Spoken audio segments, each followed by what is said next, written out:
Hey everybody, I'm back, and we have a lot to talk about, from the NCAA self-imposed punishments to East Carolina, Know Thy Enemy, musical chairs, and a star-studded panel. It's all coming up for you next on Michigan Wolverines Live.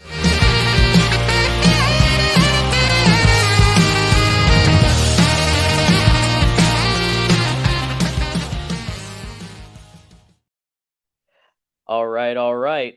This is episode 105. Today is Wednesday, August 30th, and we're finally going to be talking about a game of football.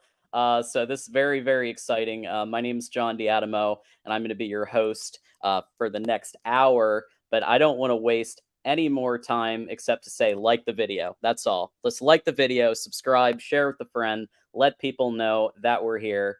And I'm going to start bringing on our panel of media guests, starting with Nelson Hubbell from Maize Blue Review. Welcome back to Michigan Wolverines Live.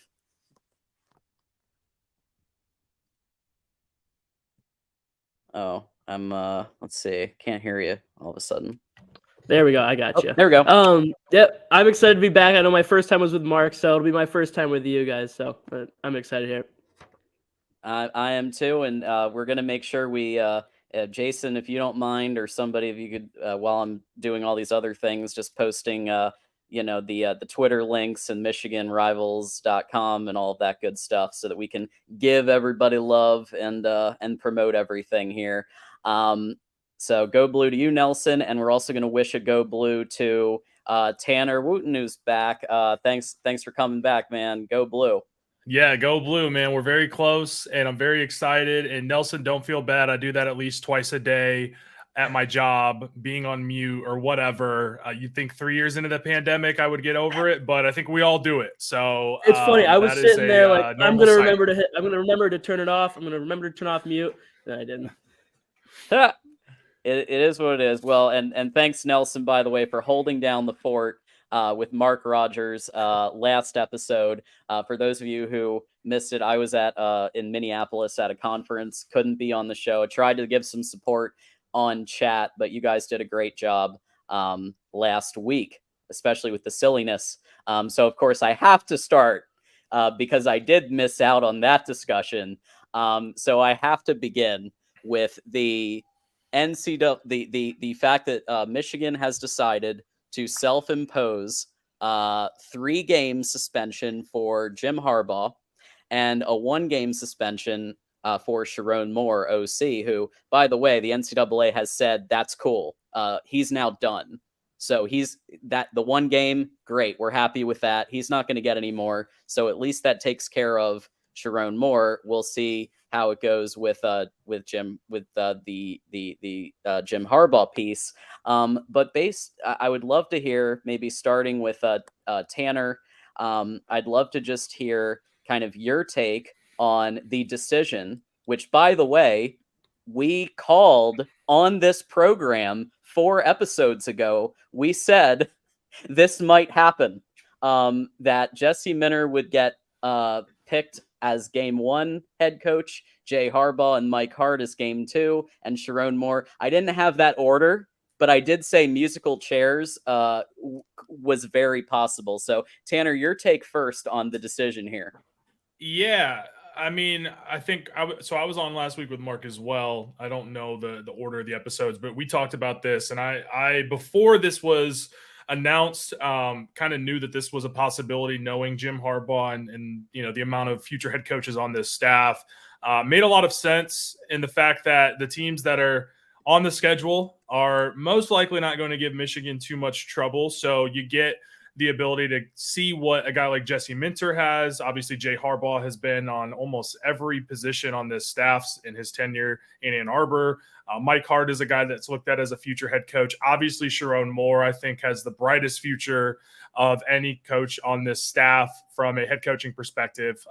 Just a guy who's really rise through the ranks coming over from Central Michigan as a tight end coach. And now the amount of changes that he's had with his role and his titles at Michigan, he seems like a guy who's destined for coaching stardom in the college ranks. So, yeah, I love it. I mean, I think you give each guy an opportunity.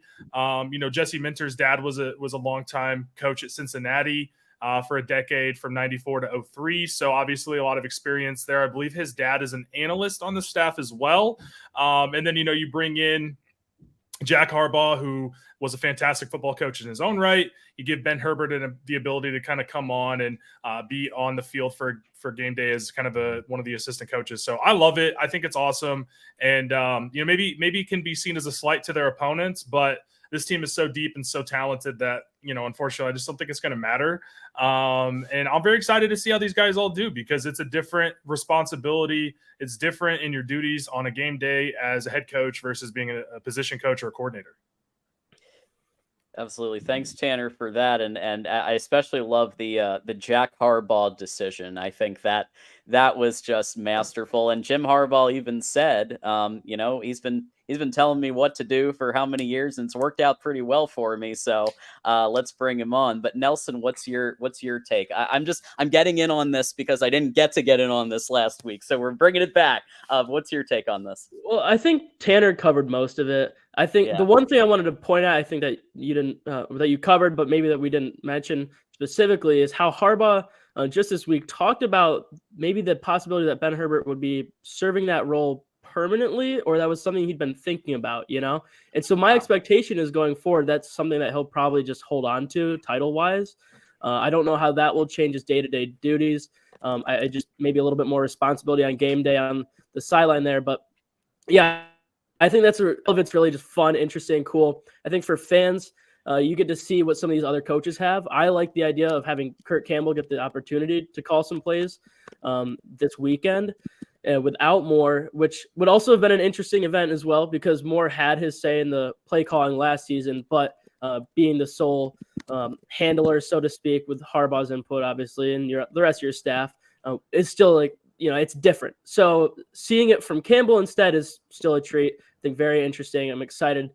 Everyone in the program, around the program, recruiting wise, says such good things about Campbell. So I'm not surprised to hear the confidence that the team has. Absolutely. And let's, we're about to dive into East Carolina. I do want to remind everybody that it is almost football season. Well, it actually is, but it's about to be for us too. And you should get your Voice of College Football merch now with free shipping. So definitely do that and get yourself all swagged out for our opening weeks. There is Michigan football at Voice of College Football merch too, so you can get all of that squared away. Obviously the first thing to cover is the first time that we've ever had a Michigan game on Peacock. I think that's something we should address at least briefly, because I don't know if any of y'all are getting that covered by your companies or whatever. I'm definitely going to be getting the Peacock 1 month or whatever it is, so I can watch this freaking game, because I have to cover it for the post game show right after. So yeah. What's your take? Let's go to Tanner. Yeah, so I'm going to be at the stadium waiting on, kind of looking at SeatGeek, StubHub, all that stuff. So waiting to see. It's just going to be myself. My wife's not going to be attending. Funny enough, though, we do have Peacock because she loves Chicago Fire, which is on Peacock. Oh. And so I think it's like $5.99 a month. So I honestly probably spend way too much on streaming services, and I probably forget about some that I've got, but it keeps her happy, so it's a win-win. And I'm sure I noticed one of the comments asking about basketball and other sports. I guarantee Michigan will be on Peacock in maybe some non-conference basketball games, maybe some midseason Big Ten games. So I'm sure it'll be worth it to get it. I'm sure they've got some promos going on. Yeah, I think I saw that this was the first time that Michigan won't be on traditional TV since 1994, which is before I was born. Not that I'm that old, but it's still kind of crazy to think about. So, I mean, as long as you've got internet, and, I feel for the folks that maybe are out in the sticks or the boonies, if you want to call it that may not have the best and most reliable internet connection. I think that may be a struggle for some folks. I know it's kind of a pain, but this is the only one this year. And I think this was Michigan's way of getting out of a November night game, which I think NBC really, really wanted. So I think this was the compromise. And so for one game against ECU, I'm sure it'll be fine. Again, I hope everybody's able to watch it. I hope there's no connection issues. I know I've had issues with like ESPN Plus in the past. So fingers crossed for everybody that it's seamless and they're not overwhelmed by the amount of Michigan fans out there that will be watching this game, because I can imagine it's going to be at least a few million people tuning into this one. All the Michigan fans, all the folks that hate watch Michigan. So, it's interesting. It's a little tidbit, but, I think it should be smooth, hopefully, for everybody, and they can watch the game with no issues. Heck yeah. Go for it, Nelson. I just think I don't like the move to a streaming service. It's inevitable, though, at this point. Like, it really is. It's just one of those things. The reality is of the way that cable and people are watching in general. People are watching games and watching TV and movies and stuff. That being said, like you mentioned about how many people are watching Peacock, that is actually a very big concern of mine, because this is going to be one of the biggest, if not, it's arguably one of the biggest games that they've had as it relates to viewership on their platform. It's the season opener for Michigan, which leads me to the question. So many of these games are able to be watched in bars, right? When it's on cable or it's on, other services. Some bars just run YouTube TV throughout their bar, and I know there's like a separate contract for that sort of thing. But then, if you walk back and look at it and just take a step back, I don't think any bar can run Peacock. I don't think you can. I don't know how that's going to work, right? What's the thought? Are you going to have one TV that can stream and you're going to put it there? Or I don't know how that process works. So for the people that like to go out and watch a game, you might be finding yourself sitting at home or finding a friend who's got Peacock or whatever you want to, getting your subscription. Yeah. Well, Nelson, real quick, I think on that front, you think about the UFC being exclusively on ESPN Plus, for example, and we still can go to the bars and watch that. So I think there's probably like a very high upcharge for those bars, right? Just like when you have Sunday ticket at a bar, you got to pay like 20 grand or whatever. So I'm sure NBC and Peacock are going to make a pretty penny on that kind of stuff. But that's a good point. It's very interesting to see. And like you said, with all the money flowing in, college football is going to be streaming more often than not in the near future, unfortunately. But I also think that you're going to see traditional cable probably go by the wayside at some point too. I think we've been getting to that point. I don't know how many subscribers YouTube TV or Sling TV or all those different alternatives have. I know for myself, we have YouTube TV and I can get games in 4K and it's awesome. But it's Google. I don't know NBC's ability with servers and stuff. So it's a great point that you bring up of being able to actually watch the game. But I think inevitably with how much money's flowing in to college football from the TV networks, this is inevitable. So if you're kind of a one of the Michigan themed bars, so I don't know if like B-Dubs or like whatever, if they're going to be like focusing on how am I going to cast Peacock to the TV. But I know there's Michigan bars. Even I live in Florida. There's multiple Michigan themed bars going up to Naples and Tampa and things like that. They're probably going to, my guess is, get Peacock and cast it to like a smart TV. But who the heck knows? So don't forget that you can join our Discord and Patreon and talk Wolverines all the time. Patreon.com/MarkRogersTV. Or become a YouTube member. So I guess kind of from the Michigan side, and then we'll bring on our who's going to talk, Steve Helwick is going to be talking about East Carolina as well. But just first reactions from the Michigan side with Jesse Minter in his debut as his game as interim head coach, and Kirk Campbell as the OC and play caller. So really, I don't think there's going to be much of a step back. This team is a veteran team. The leadership's there.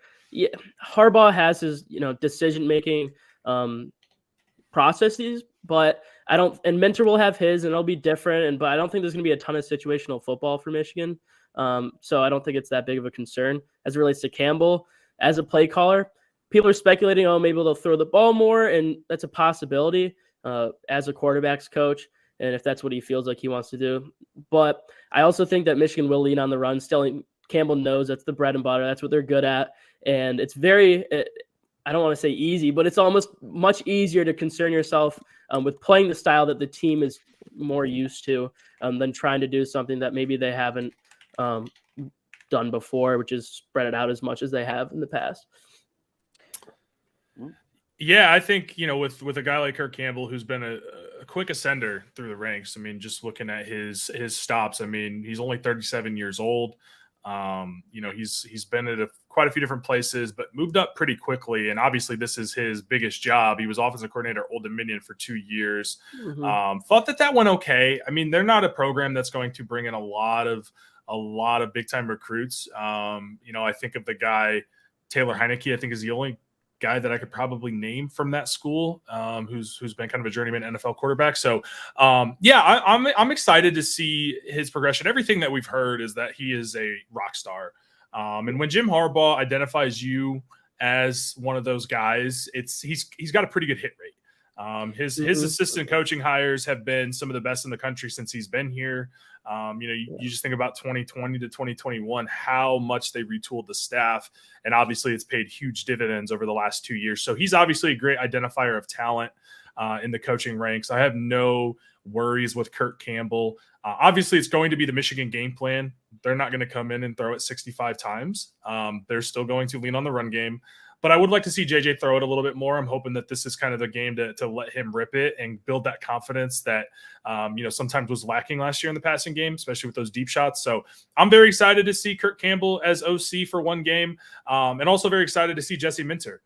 He's a guy who came in and, I think he's probably the same age as Kirk Campbell in his late 30s as well. And he's got 7 or 8 years of coordinator experience at the Division I level. So he's a guy who's been around a lot of football. Again, his dad was a longtime coach and now with the Michigan program. So very excited to see these guys get their opportunity. It should be a lot of fun. Absolutely. And we do have a third special guest that I'm going to bring on now. Steve Helwick from Underdog Dynasty, Hustle Belt, SB Nation. Steve, welcome to Michigan Wolverines Live. Thanks for being here. Thanks for having me on here. Really looking forward to week 1 of the college football season. I thought week 0 delivered with a few nice close finishes. San Diego State, Ohio, Louisiana Tech, FIU, UTEP, Jacksonville State. I just can't wait. We're about 24 hours away from just more football coming on Thursday night. Big Ten starts up. Minnesota, Nebraska. It's gonna be a great night. Florida, Utah is gonna be a good one. Then I'll be at UCF Kent State covering that one live tomorrow. So just gonna be a great week in general. For those of us who have been doing this off-season content, to have real football to talk about is like a dream because the hypotheticals are over. It's time. And so Steve, so are you? I know that you said I heard you were going to represent the East Carolina side. So are you is that like kind of like your beat is like East Carolina, or do you just keep like a tab on that school? Well, I kind of keep a tab on all 133 schools, but for my coverage purposes, I do a lot of work at Underdog Dynasty. I do a lot of work with the AAC. I'm based in Houston, so I do a lot of Houston and Rice. Houston's now Big 12, so that takes a little different of a coverage turn. So I do a lot of AAC. I was at AAC Media Day in Arlington back in July, talked to some of the ECU guys there. I haven't ever been to Greenville, North Carolina before. Very difficult place to travel to. I mean, there's some spot like State College. I mean, it's just one of those places where it's a major drive from.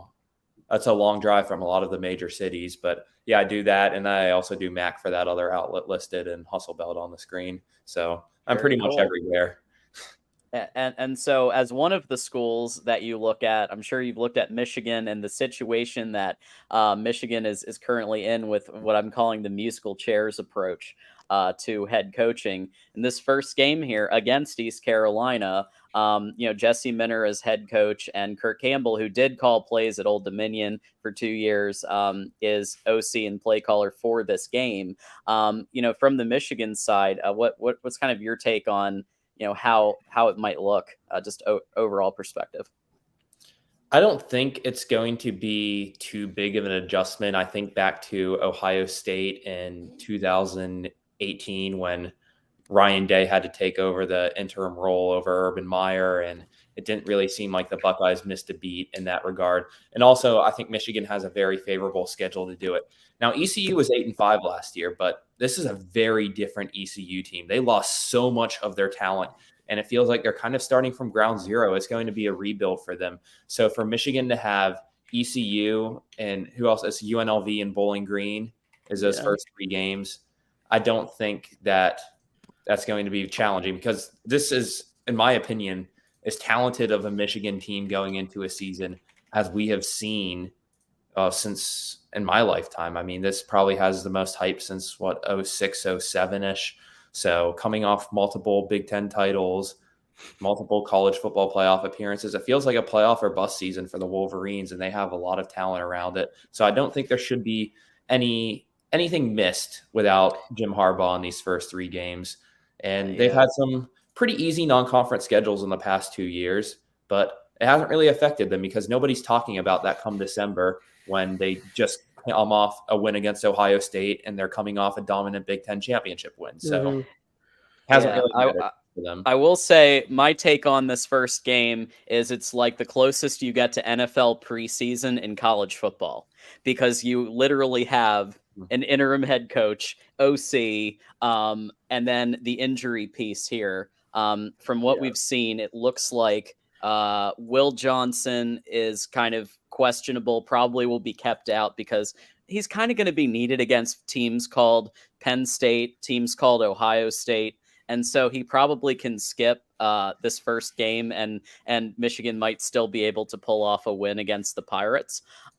McCarthy, Page, Rod Moore, and then the wide receivers who reportedly were doing pretty well in camp, Tyler Morris and Peyton O'Leary. So, and Nelson, I see you nodding. What's kind of your take on these ones and just their approach to maybe keep some people healthy for the later games?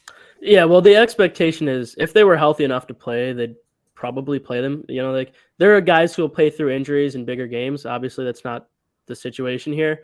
When it comes to the defense, there's a little bit of concern there when you lose your top corner and your 2 back end guys at safety. They've recruited well at safety, especially Keon Sabb, Zeke Berry, both very good safeties. Up and coming. Harbaugh's talked specifically about Sabb and Minter as well. And then on the offensive side, like you mentioned, O'Leary and Morris were both 2 of those guys that really emerged in camp. Really, someone had to take that spot, sort of, that Ronnie Bell left, and both of those guys are very good possession receivers.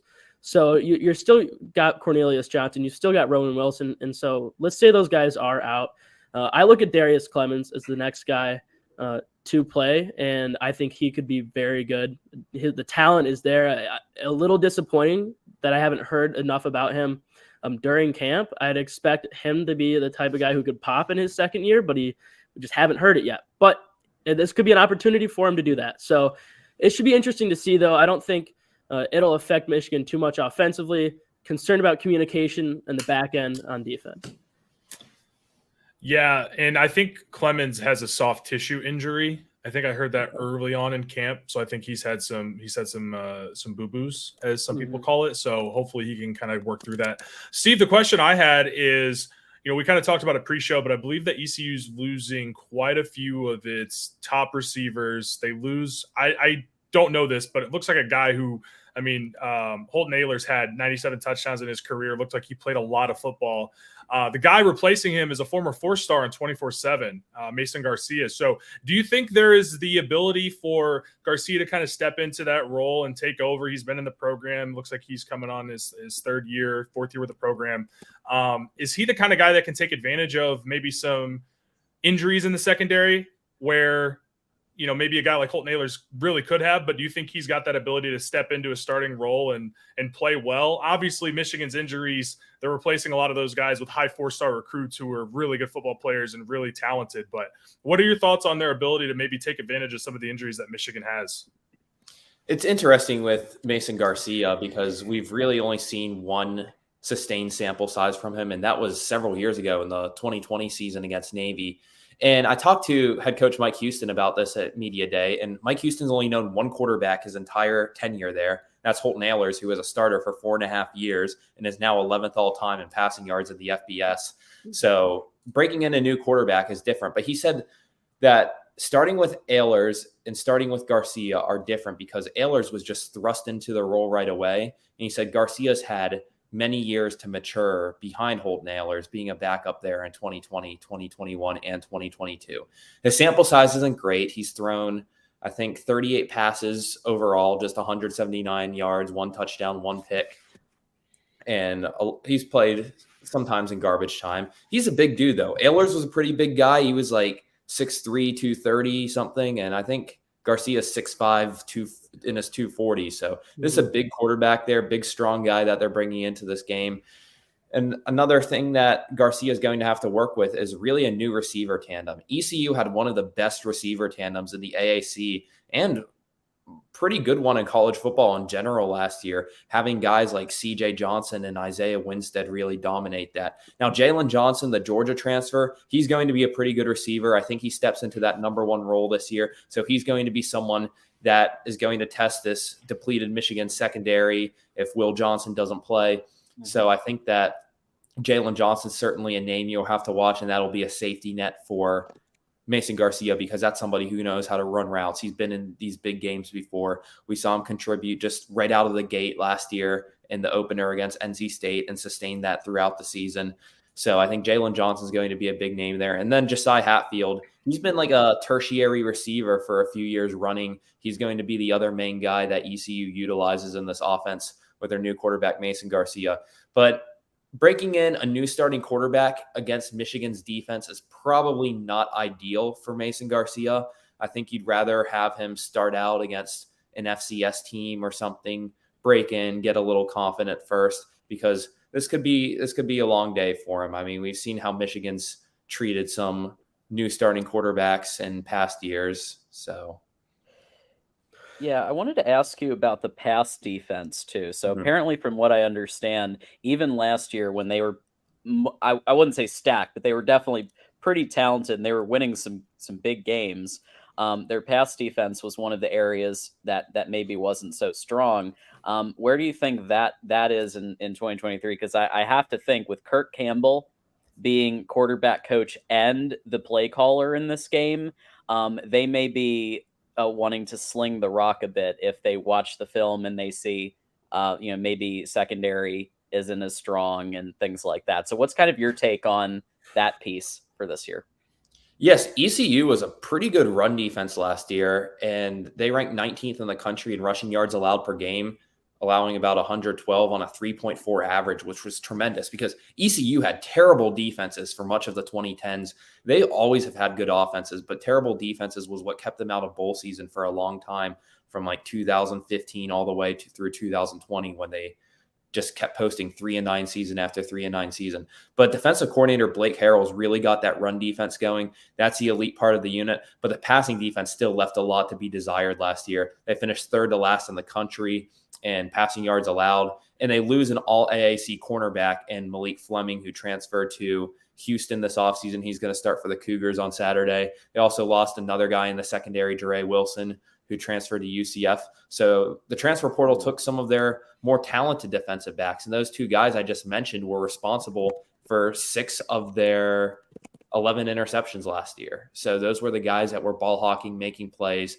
kind of using turnovers as a crutch sometimes because they couldn't really generate too many stops in the secondary.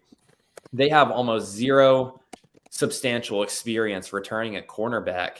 They got a few transfers. Tamir Brown from North Carolina didn't really play with the Tar Heels. That's somebody who's going to try to step in to one of those cornerback roles this week. ECU hasn't released a depth chart, and they won't do it before the game. So it's hard to know who exactly is going to start because of the lack of experience that they have at cornerback. But that is easily my biggest concern because as bad as they were last year, it feels like they got substantially worse in that regard. So I think we could see some late 2010s ECU pass defense again this year. But I still think that there's pieces in the run defense. Jeremy Lewis is a talented linebacker. Chad Stevens got double-digit tackles for loss from the defensive end last year.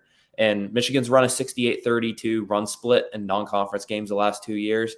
And I'm curious to see if that sustains or if they take advantage of ECU's very depleted and inexperienced secondary and maybe shift that passing numbers up a little bit. So I want to ask you real quick if you got a second.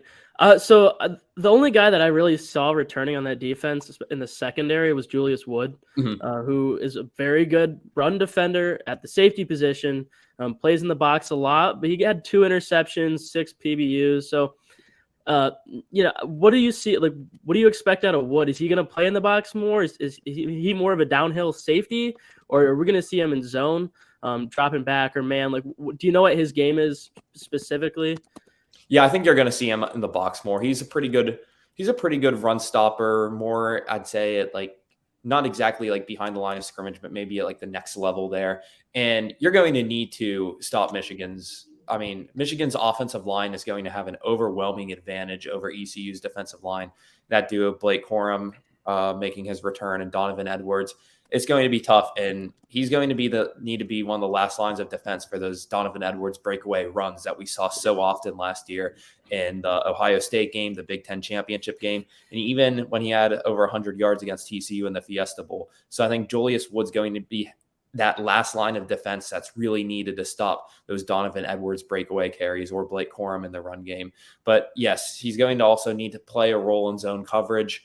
I feel like, you said it earlier, he's had a few pass breakups. I think he's the team's leading returner in that regard from last year. So he's their most experienced pass defender, and they really don't have a lot of experience on either side of the ball, which is pretty concerning. Last year was such a senior-heavy team that had been in the making. ECU, that was a season in the making for a long time, getting back to making a bowl game, winning a bowl game. And now all of that's gone, and Mike Houston has to start from square one again. So can I ask, so I think Nelson, Tanner, you both kind of on your shows talked at least a bit about, are they going to pound the rock that like they did last year in these games, these first three where, it's been working so well for them, or in this particular instance with what we've been talking about with the secondary of ECU and Kirk Campbell as OC, who of course we know works directly with JJ and probably is going to want to show him off. Nelson, I'm curious about your take. Like, you think they're going to be slinging it at least the first half? Really? Maybe this is my own opinion. I really don't think. I think they're going to throw they're going to take their shots, but I think they're going to really lean on the run game. I do. They've got so many good running backs, and you don't need to show anything. You can take your a standard couple deep balls that you're willing to throw out early in the season. Michigan has very much kept their playbook close to their chest until later in the year. So as we know, like there's still ways to open it up against lower level competition without doing that, especially with talent advantages. But I don't see why you don't hand it off to Blake Corum and Donovan Edwards and CJ Stokes and Kalel Mullings and Ben Hall and all those guys, especially those last three, is as younger players that have performed well in camp and spring. Yes, I think they'll pass the ball. How much? I really think they're going to lean on the run the way that they have in the past. Tanner, what's your take? Obviously there's a stable of running backs beyond Blake and Donovan. I just have a feeling that they're going to want to establish the pass game early on in the season, let JJ gain that rapport with those receivers. I think an underrated storyline coming into this season that I haven't seen a ton of people talk about, maybe more so locally here in Michigan, but not so much nationally, is the fact that last year JJ McCarthy had shoulder surgery in the summer, missed all of spring practice, was not the starter. He wasn't the starter this time last year even. Cade McNamara was. And they obviously had that competition where he played the Hawaii game. Mm-hmm. So I think that JJ is going to be on, the same wavelength with his receivers more than he was last year. And I think once he started to kind of get that rhythm down with his receivers, I think you saw a different JJ in the last 3 games of the year. Even the TCU game, yes, 2 pick sixes, awful. I was there in the TCU section, not a great experience. But I thought that he played really well from pushing the ball downfield. And obviously Ronnie Bell's gone, but Roman Wilson, I think, has the ability to be 1,000-yard receiver. So I just feel like they're going to not want to put as many miles on Blake and Donovan's legs. I think they're going to try to spread East Carolina out. ECU, TCU, it's a little confusing. It's still got that on the brain. I know. I was in Glendale. It wasn't fun. But I just feel like they're going to have JJ really kind of come out, make some throws, get into that rhythm. But also there's just so many weapons. We haven't talked about Colson Loveland yet, who might be one of the most talented tight ends in the country, not named Brock Bowers. And then they get the kid AJ Barner coming in from IU. So there's a lot of talent on this Michigan offense. And I think they're going to try to get the ball to as many guys as possible. And also, hey, Bryce Underwood, we throw the ball. We do throw the ball. try to get that number one player in the country in 25 just down the road. So I have a feeling that they're going to come out, let JJ throw it around a little bit, have some fun with it, and try to keep those guys fresh in the running back room for late November. Yeah, Steve, we'll get your take on it as well. What because I think there's this big debate. I mean, my thoughts are, if we know that the passing game is money in practice, like there isn't a doubt in anybody's mind that it's money, and you don't need to show it against live fire to get those reps, then I say I go Nelson, run the pound the rock, great. But if you're even a little bit shaky still, I mean, let's just like make sure that JJ is connecting the way he needs to be with Cornelius, with Roman Wilson, with Carmelo English or whoever takes that other spot, so that when we get to the games that are like the really big games, there's no longer even a little bit of hesitation, kind of like second half Ohio State and Purdue. Steve, where do you fall on it? And what do you think we might see? Well, I mean, last year they had a lot more attempts in the opener in 2022 than they did in 2021. I remember the Western Michigan game. They took a few deep shots. I mean, there was the infamous one to Ronnie Bell where he got injured and missed the season on. And they were very efficient, completing almost all passes, but they threw under 20 throws in 2021. They got a lot of criticism early in that season for just keeping the passing game bottled up for the first three contests, especially that Northern Illinois game where they dropped like 63 and just ran it the entire game. But last year they opened up the passing game earlier in the season. So I think we could see more of what we saw against Colorado State last year in the opener and seeing closer to 30 attempts from the passing game. As you said, it's about breaking in a new number one receiver. Ronnie Bell had over 30 more receptions than any other Wolverine last year. So finding Roman Wilson or Cornelius Johnson, trying to develop them into that number one role, breaking in a new tight end, new starting tight end in Loveland. So yeah, there are pieces to distribute the ball. And then earlier, I mean, Corum's coming off an injury, so you don't want to put too much mileage on him right away. So I understood that point earlier, but I do think that, and the fact that ECU doesn't really have much going for it in the secondary helps that. But Michigan's not going to be an air raid team that they're not going to put up 35, 40 throws in this game. It's going to be, I think, maybe throw oriented early on in the second half. They're just going to run the clock with the ground, put some of the backup running backs in after Edwards does his stuff, and then just close this game. Probably I had 45-7 probably as my score prediction earlier. So yeah, might as well get to that. So yeah, predictions for the East Carolina game. So I have to stick with what I said on Monday night's Big Ten Live. 56-7.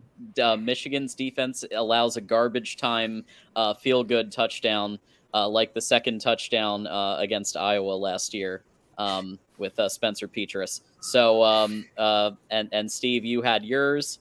Who wants to give theirs next?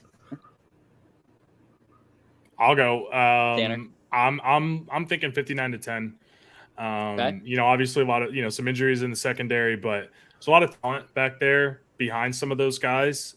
We've seen some things from Zeke Berry that were extremely, makes you feel pretty good when you watch him play football. I think he's going to be a player for Michigan. He was a big time recruit out of California in the 22 class. So I think seeing him get some run bodes well for the rest of the season. I mean, it's football, man. You're going to have injuries. So the fact that him and Keon Sav are going to get some run, you still got Mikey Sainer still. I'm excited to see Josh Wallace, the UMass transfer, coming in at cornerback 2. You got Jair Hill, who was a big-time recruit, coming in as a true freshman who early enrolled. So I think, I've seen some comments in here that I'd like to address once Steve hops off here regarding Michigan's secondary that I find pretty funny. But yeah, I feel pretty good about this game. I will say, though, playing a team from North Carolina on not necessarily Peacock being a brand new service, but doesn't give me the warm and tinglies in the first game, as we talked about 07. Kind of made a face. Steve, thanks for bringing it up, buddy. Right. But yeah, I feel pretty good about Michigan's ability to move the ball down the field, play good defense. They're going to play good special teams. So I'm going 59-10 as my dog's in the background right now. I don't know if you guys can see see Dexter back there, but he's my assistant. So, all right. Well, All right, I guess Nelson. we'll jump in then. So I liked what you talked about with the secondary there.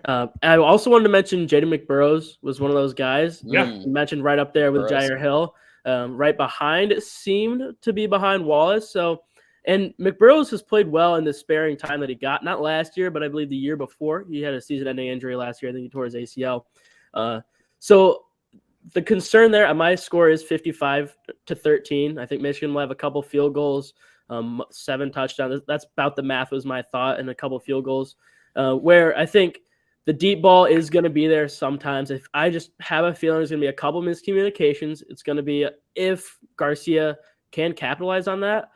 So we're going to find that out. But the big thing for me is if that pass rush is there for Michigan, it almost doesn't matter what's going on in the secondary because Harbaugh just said it in his weekly press conference before the game. He said, we have 4 starting edge rushers, Right. Jalen Harrell, Josiah Stewart, both there with Braden McGregor and Derek Moore, and all those guys can rush the passer very well, so the rotations there, they're going to stay fresh. You've got some depth, and then you've got young guys. TJ Guy was mentioned during camp as someone who's played pretty well. So it's just, I see the possibility for deep balls, and if they can get the ball out quick and just launch to someone like Hatfield, because Josiah Hatfield is that speedier guy. I think he only caught like 12 balls or something like that, but he averaged 16 yards a catch. He also had a 97-yard kickoff return for a touchdown. So there's some elusiveness there. There's some explosion there out of him, even though he's way down on the depth chart last year as it relates to the top pass catchers for the team. And then Jalen Johnson, he played at Georgia for 4 seasons. Last year was his first year played. I guess he was at Georgia for 4 seasons, and mostly as a reserve. Had 2 redshirt seasons. That COVID year was one that he used, and then a regular redshirt year. And so Johnson's got some talent, and he was the number 4 receiver, I believe, for them last year, yardage-wise. So it should be interesting to see if they can exploit anything defensively. And on offense for Michigan, I think they're going to have their way, whatever they want it to be. Yep. And I love the fact that we couldn't think. We actually forgot about some of the key impact players because that's how stacked it is. Is like we were just rattling them off, and then don't forget about Colston Loveland. No big deal or anything, but made a couple of key impact pieces last year. So I do want to. I know that you guys want to tackle some comments, but before we do, we're gonna give Steve a final thought, and where can people find you on the internet? Yes. One thing I did want to say was 55, 56, 59. With the new clock rules, I think Michigan's going to run a lot of the clock in the second half. I don't know if they pass 50 in this game just because there's going to be so much fewer plays. We saw some lower scoring games last week. UTEP Jacksonville State 17-14. There was the Louisiana Tech FIU game 22-17. San Diego State Ohio 20-13. Lower scoring games, the less plays are being run. I mean, USC was the one exception to the rule, but they also have Caleb Williams, top offense in the country. I know Michigan has this. Well, their defense gives up touchdowns every other play, so they get more time on offense. So. Exactly. That's also true. Michigan's defense is not going to allow the same to this new look ECU team. So I don't think Michigan surpasses 50 in this game just for that reason. Second half's going to be for killing clock, ending the game. They'll be happy to leave this one 45-7 or something like that. I like your prediction. I'd be very happy with it, Steve. Like you said, I think I saw the statistic on last Saturday, week 0. I think it was 7% less plays compared to the average in 23 or in 22. Just a ridiculous rule, by the way, that is just designed to jam more commercials down our throat as if there aren't enough 4-minute commercial breaks with the guy in the red standing on the 20-yard line.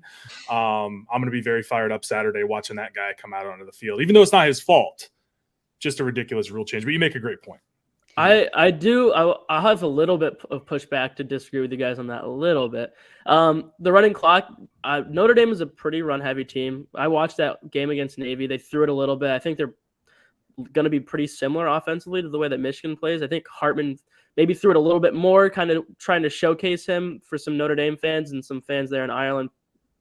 And it being the first game of the year that anyone wants to watch, even though it was a 42-3 blowout. So maybe it's not an apples to apples comparison. But I could be wrong, but I saw from that last weekend of week 0 that the average last season for a game, like the actual game time played without commercials, was, I believe, 3 hours and 24 minutes. And this season is 3 hours and 27, and this season was 3 hours and 24. I could be wrong on what I'm reading there, but it was a very similar number. So I'd have to pull that up. Let's see if I can find it here while we're sitting here, and if we can get that statistic down. Those were the numbers I saw too, but then more commercials, fewer plays. Yep.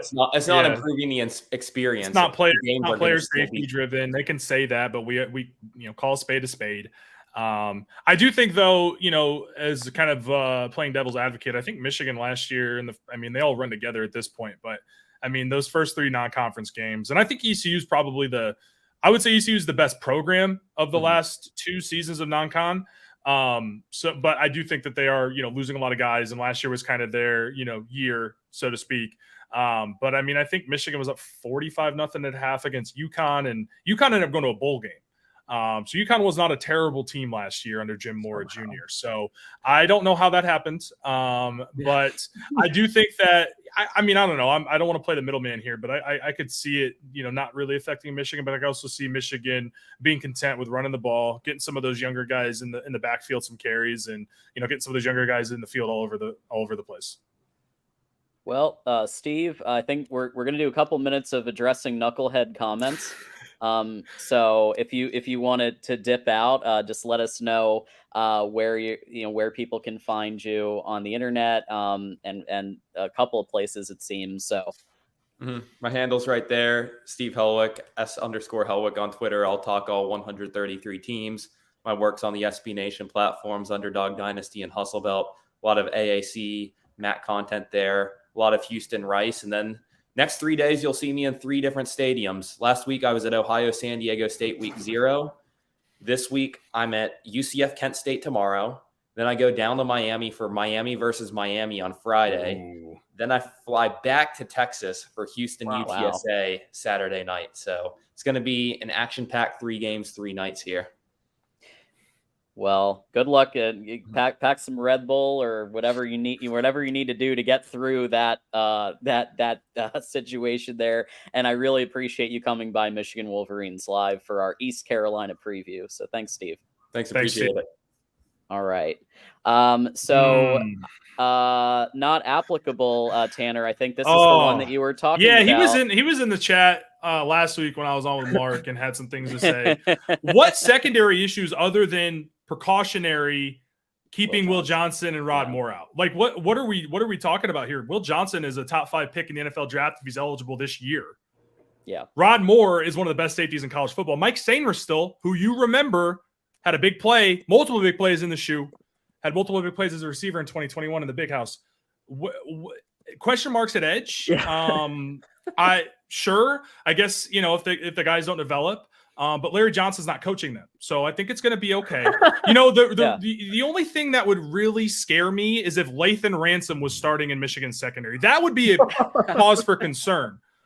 Well, there's more comments here too. 41 tackles. Josh Wallace from UMass had 41 tackles last year. So if he's one of the starting cornerbacks too, they're going to be fine. This is just adult fan fiction. Leave fan fiction to the Twilight fans, brother. This is just hoping and praying that Michigan has the same level of development defensively that Ohio State has had the last 2 years. Let's just call a spade here.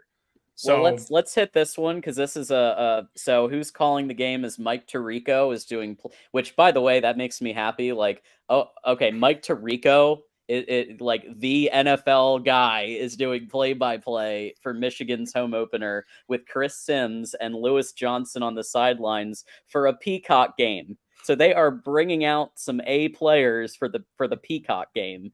Tirico's a pro. Yeah, and Tirico is didn't he used to live in Ann Arbor, I believe, and he called a lot of Michigan games. He called I believe 2004 Michigan State, Braylon Fest. So I associate his voice. I know he did Notre Dame for a long time with NBC, but I associate his voice with Michigan football. So I'm not going to be there, but I will definitely watch the replay. And Mike Tirico is one of the best in the biz. Yeah, And a couple of people were talking about the over-under and how much Michigan is favored by. It's been fluctuating 36.5, 36, 35.5. So I think the last one I saw was 35.5, but they're favored by it by a lot. Yeah. I think they're gonna cover. Like, I know it's a big number to cover, but 36 against this team, there's just I don't know. I think they'll cover. Even in games where they've been tested a little bit in parts of the half, they've kind of come out firing in the second half, or maybe they were scoring a lot in the first half and things slowed down in the second half, but they still didn't miss the spread. So I don't know. But also the over-under there, 51 is about right, I think, based on our predictions as well. If Michigan's on the lower half of the scoring and maybe they're at that 45-7 or something like that, 42 to 10, whatever it is, then you're towing that line. But I think those are right on the mark, and it's probably going to be over 51.5. It's probably going to be 52 plus, and then Michigan's probably going to cover the 36. Yeah, I agree. I think the 36 line makes sense. Just wild Ohio State fans here. Nothing spending there. I mean, I love it. Thank you for the viewership. Thank you for the support. Really showing some love to Michigan Wolverines live here today. Go, Jason, our man Jason here. So he follows recruiting. I am impressed by the amount that Jason follows recruiting. He is all over everything, and so he's talking about Underwood, and I one of you mentioned, you got to sling the rock a bit to show Underwood, hey, we can sling the rock. Yeah. And between Michigan and LSU, that's going to be a battle. Even though Michigan is the hometown team, so to speak. Well, Alabama's sort of in the mix there too. I don't want to forget them. They're starting to make a push here. So Alabama's in the mix. I think he had a visit relatively recently to down to Tuscaloosa. So, really, it helps that he's the hometown kid. He's just down the street, and he's, as far as I understand, unofficially been on campus a lot this summer. So obviously, if I lived in the area and I was a college recruit, I'd be going to Ann Arbor all the time, because guess what? I can do pretty much whatever I want. It's a 15-minute drive, like Belleville Road, the exit. I go, I travel for work a lot, so going to and from the airport down 94. I mean, I think it's like exit 190, and then Ann Arbor's first exit is 177. So it's very, very close. And I know that, like you said, he's been up a lot this summer. I believe he went down to LSU, came back from the airport, went to the barbecue on Sunday, and then made another unofficial that Monday. So he's been in Ann Arbor a ton. I think if Michigan is able to, show the NIL value that they can bring for him, it's not going to be a pay for play situation. But I do think that if Michigan can show, hey, here's what our guys are making now, this is what you can, reasonably expect to make, and we're also going to throw the ball and put you in the best spot to be a first round pick, then I think that Michigan can win this battle. And there we go. Underwood loves Michigan, so that's our buddy Jason here. And I have to get us over to Florida State by 6. So I want to make sure we save a few minutes here so that both of you can give your final thought and where can people find you all over the internet. And we'll start over here with Tanner. Yeah, you can follow me on Twitter if you'd like. Tanner Wu-Tang Clan. That's how you spell that. Blue by 90 is who I'm affiliated with. We'll be taping our podcast later tonight, so feel free to check us out on YouTube, Spotify, Apple Podcasts, anywhere you want to find, you listen to your podcast on your phone. Blueby90.com. We have a great team of writers over there for free that do a great job in covering Michigan and all the stuff coming out of Ann Arbor. So appreciate everybody, having some fun with us. Not applicable, even you. Appreciate you. And thanks for having me on, John. I appreciate it, buddy. Absolutely, Tanner. Go Blue. Go Blue. All right, Nelson, you're up. Any final thought for us, and where can people find you? Yeah, so I guess final thought, I think it's going to be a great season. Thanks for having me. I appreciate it. Look forward to coming back. You can find me at michigan.rivals.com for the Maize Blue review, on Twitter at Nelly, BBLL. That's my nickname, is Nelly. So, and really what I do for them is I write. I also got a segment that we post on our page, on YouTube, on all social media, Facebook, Instagram, TikTok, called Nelson's Nuggets. where I break down one little bit of information every single day for a minute long, just to get you whatever quick information that you want about Michigan football. And we got a great team there, so give us a read. I put some articles out just today, one on the top 3 players to keep an eye on for Eastern Carolina against Michigan, along with a couple honorable mentions. So take a look, guys. Thank you very much again, John, for having me. Thanks, Nelson. Go Blue, and we'll see you around. Thank you. All right.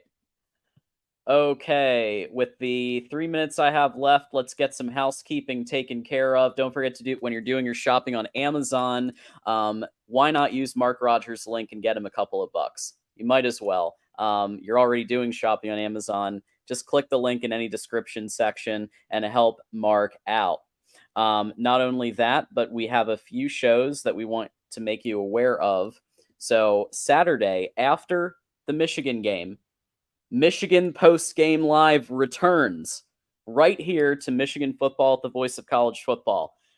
And Dre Artis will be the main host. He cannot do it this Saturday, so I will be your host.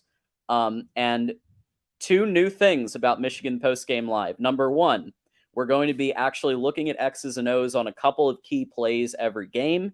And then number 2 is that... what was I going to say?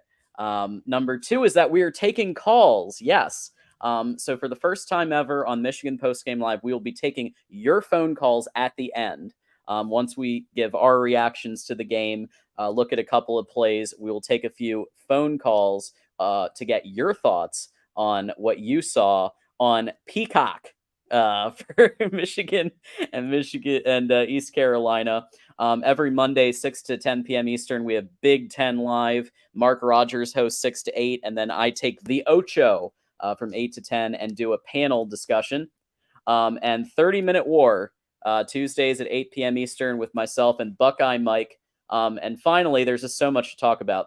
Thursday, tomorrow night, I'll be doing a 9 to 11 p.m. block on our 24-hour marathon show that we're going to be doing. Obviously, with football season coming up, why not do a marathon show to let people know what's going on? And then next up on our must-see TV block, Florida State in about 30 seconds, Miami at 7 p.m. Eastern, West Virginia at 8, and then the Pac-12 chat show live at 10:30 p.m. Eastern. I'm going to put the link right here, so there is no excuse to not go over to Florida State.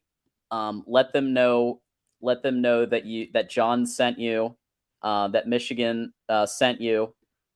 Here it is. I'm just going to pop it right here. Go straight over there, and at the very least, hit the like button. If nothing else, just hit the like button on your way in and out. But if you want to give them some support, they do a fantastic show. And with that, I'm going to shut up so we can get right on over there for the 6 p.m. block. My name is John Diadamo. You can find me on Twitter/X at John Diadamo. I'm going to put that right here. If you haven't followed me yet, I am so close to 1,000 followers. So help me get that final couple of followers. I would really appreciate that. And until next time, thanks so much. And go Blue.